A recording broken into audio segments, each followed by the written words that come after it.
Everybody, it is Tuesday, and the Twister challenges for last week were a pokeball, and you're right, it is a giraffe.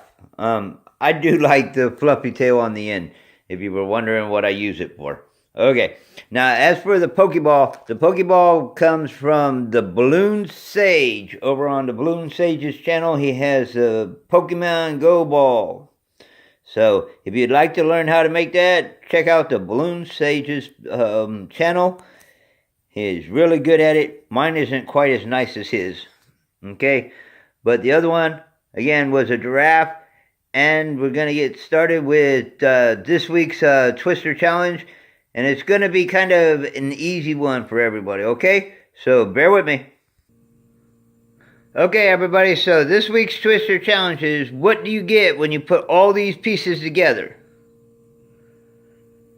Okay, I'm actually going to be putting it together for Monday's video.